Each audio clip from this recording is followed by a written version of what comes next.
Come on, Red.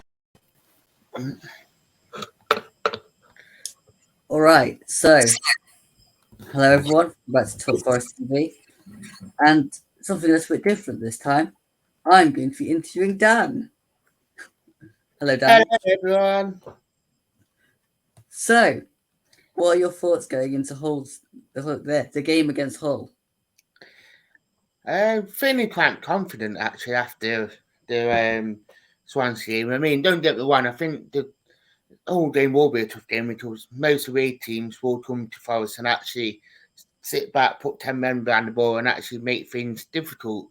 But then the difference for most of the teams this season has been they are trying to play football and actually attacking us when they can. So, which is a bit more different from a normal away performance, but it's a lot more different now from how it used to be, where teams would just sit and actually try and counter attack us.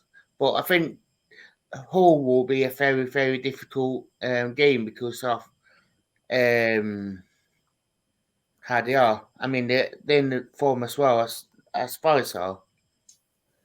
So, what do you think needs to improve going into this game?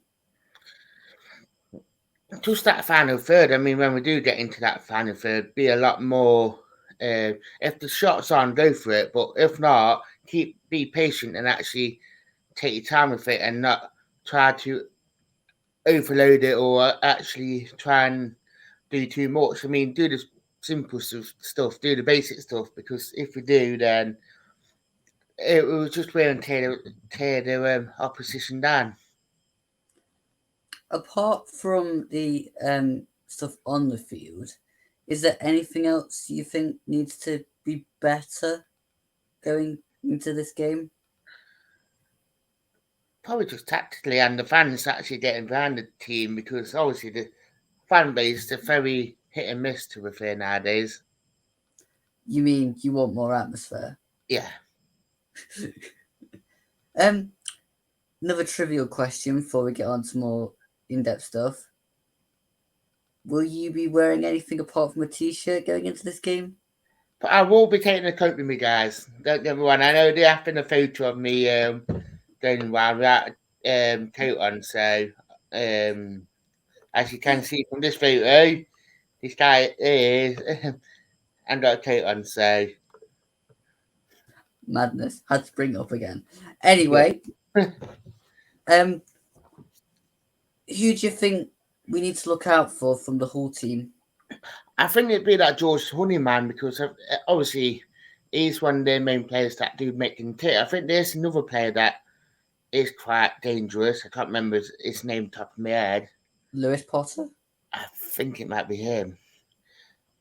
He can cause problems for Forest. So if Forest kind of like nullify them, I think that we've got a perfect chance. But Hull's manager have changed their formation tweaked it a little bit, which has made them a lot more organised, and then it frees the attacking players up completely. Would you make any changes to the team? Oh, probably the wingers, but I can't see him changing too much. I can't really see him too much doing too much. Like, he might do a back three, or I think he'll do more of a back four with a 4-2-3-1.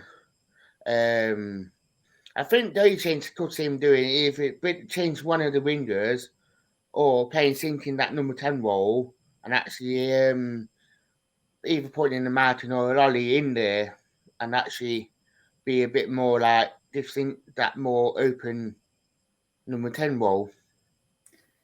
Could we see Ryan Yates in the centre-back positions again this game?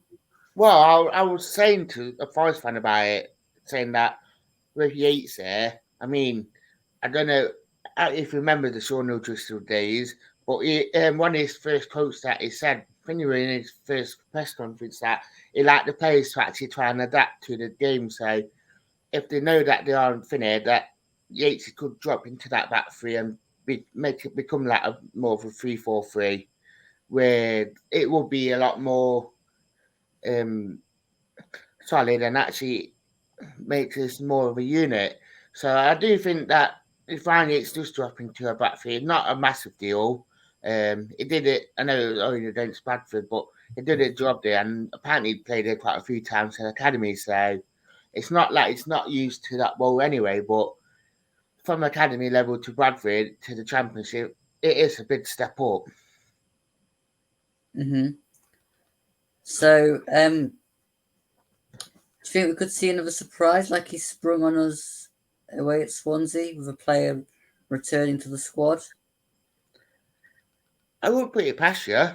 I mean, Tutu did play well against Swansea. I mean, he had a couple of rustiness and he did get fantastic a couple of times, but he did do well, Tutu, and it was quite nice to see. I think, I'll be honest, yeah, I think there's two players that come to mind actually just now that I could see if we do start them, I wouldn't put it past you. And one of them is Cathro. Could he start him on Saturday and play and just swap in for Garner? And could be an option. Or the only other player that springs to mind, Carvalho, and see give him a bit of a thing just to see how he gets on, or bring him on. I mean, if you look at the squad that we have got, I mean, everyone that's coming on and getting involved, they all seem to be a lot more better than it was start of the season. Could we see Zonde Silva make the bench? I'd be surprised. I mean, I'd be surprised if he does. I mean, I felt sorry for him because the only time he actually played is against Middlesbrough. And since then, he seemed to have gone missing like most players have done. So, what would your score prediction be? I think it'd be a 2-1 for some reason. I think 2-1 or 2-0. I think it'd be a tight game. I think depending on how we nullify Hull, I mean, if we do and stop the players playing, I think we can actually get something out of it and actually get a 2-0 and actually not concede. But I think if we don't, then I think it'd be a 2-1 to be fair. All right. Well, thank you, Dan. I appreciate it. It's all right. Thank you very much. See you. Goodbye.